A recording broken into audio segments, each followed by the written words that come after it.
Dad in mourning opens casket of his late newborn only to discover a doll inside.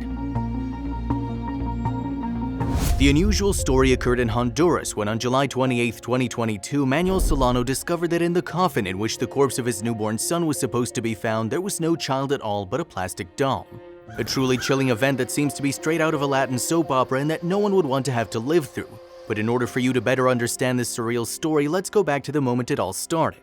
When two young neighbors from the humble neighborhood of El Coyolar, Honduras, Manuel and Rosa, decided to get married and move in together to start a family. For them, it was the happiest moment of their lives. However, their fairy tale would not have the happy ending they would have wished for. Our story begins in the distant and humble neighborhood of El Coyolar when young Manuel Solano and his girlfriend Rosa María Castellanos Díaz decide to take a step forward in their relationship and get married. Of course, the wedding would be a small and intimate celebration attended only by family and a few close friends, but for them it was more than enough. They were married on a sunny summer day in the village church, and for them that day was the best day of their lives.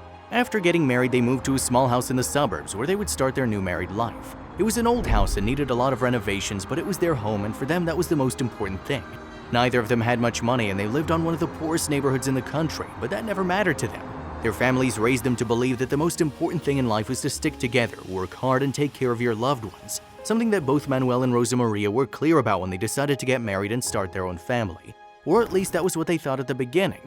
"I love you so much, Rosita. I can't wait to start expanding our family and see our children running around our house," Manuel once told his wife months after they got married.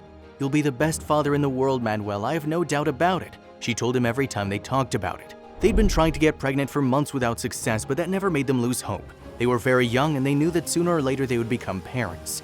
Manuel was truly in love with Rosita and was happy with the life they were leading.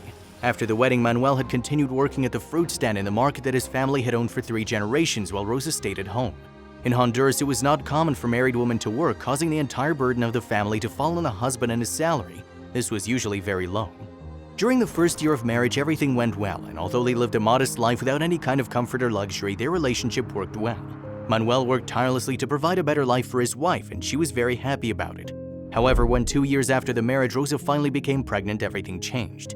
When they went to the doctor to check that Rosa's pregnancy was going without complications, the couple got a big surprise.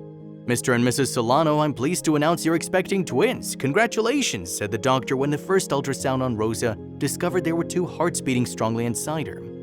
"Are you sure, doctor, twins?" asked Manuel, very excited, trying to see something on the ultrasound screen, although he didn't understand very well how the devices worked. "Absolutely, Mr. Solano. Your wife is going to give birth to 2 boys or 2 girls. We can't know that yet, but I assure you it'll be twins. Congratulations," the doctor assured them with a big smile. Upon returning home after the medical checkup, Rosa didn't seem to be as excited as Manuel about the news of the twins. Her husband realized that something was worrying his wife and wanted to find out what it was.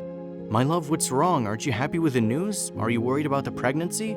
he asked her with a worried tone. Rosa had a look of real concern on her face. She'd always been a very cheerful and positive person, so to remain so serious and quiet after learning they would be parents was not at all like her.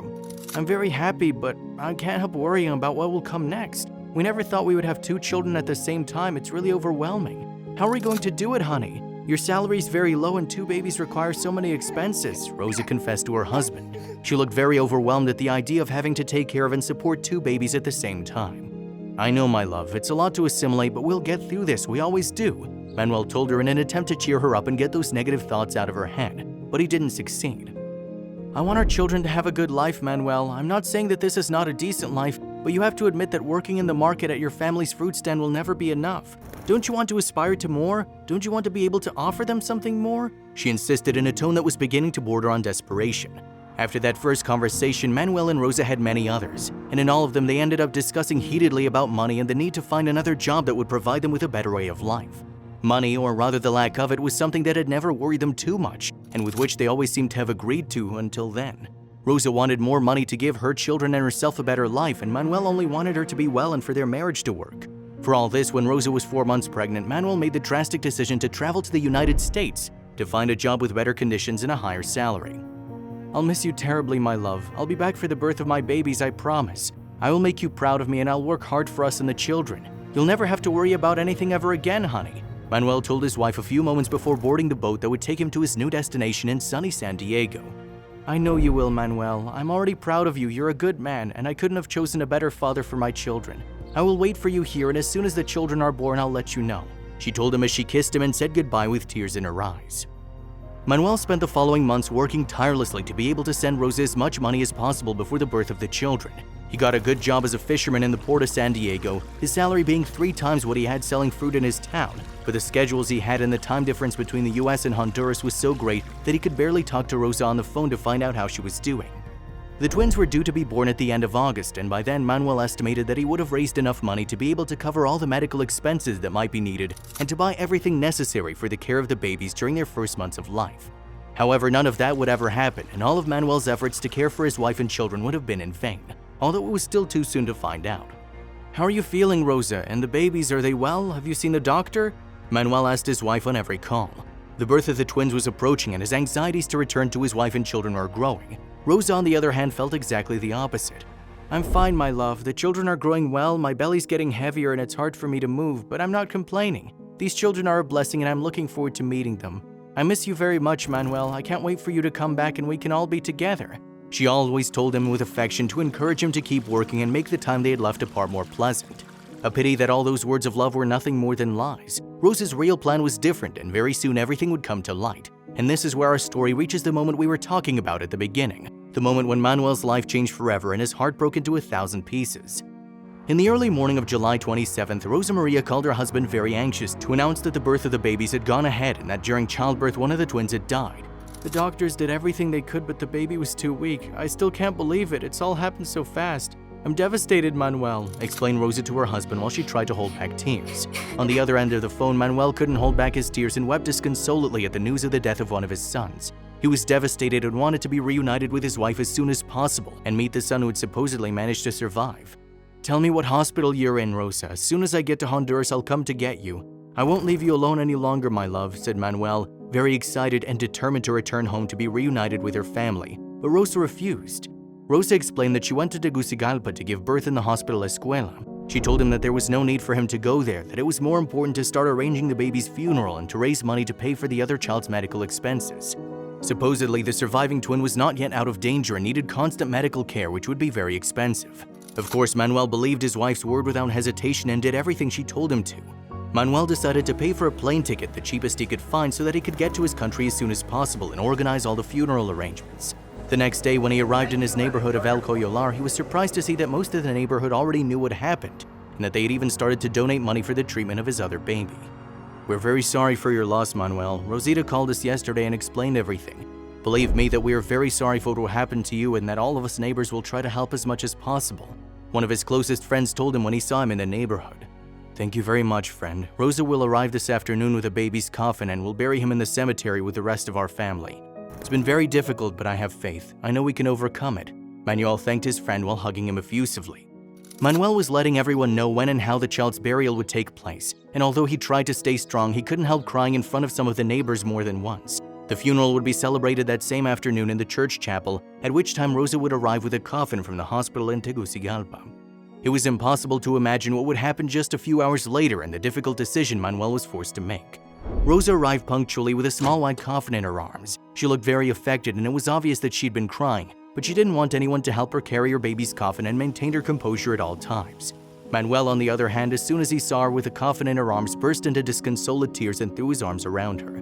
The woman informed all those present that the coffin could not be opened at any time because the hospital doctors had sealed it for health reasons and it would be dangerous. This displeased many of the neighbors and friends of the family, but they resigned themselves to do as she said. Manuel did not refuse either, and they decided to begin the burial. The burial went normally. It was a small Christian ceremony that lasted barely an hour and in which everyone kept completely silent. Everything was going according to plan until Ramon, a friend of Manuel who didn't trust Rosa's story, decided to break the rules and open the coffin before it was taken to the cemetery. What they discovered when they opened the box was very shocking. "Manuel, there's no child here. This is a plastic doll. That woman is a liar," shouted one of the attendants when he discovered that it was all a lie and there was no child to bury. "That woman has swindled us. She faked everything to get our money. Where is she? She should come back right now and give us back everything we have given her," shouted another very irritated assistant, looking all around in search of the culprit of the whole situation, but she was no longer there. When Rosa saw what was about to happen, she ran out the back door of the church. Manuel had been in shock after the discovery, but quickly reacted and ran after her to demand an explanation. He found her later crying, sitting on the couch of what until just a few months ago had been her house and her children's future home, something Manuel now knew would never happen.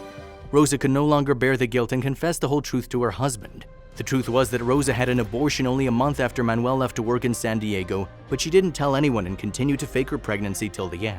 Her plan was to fake the death of one of the twins at birth and to raise a lot of money and donations for the treatment of the survivor, something she accomplished very easily but which now no longer made any sense.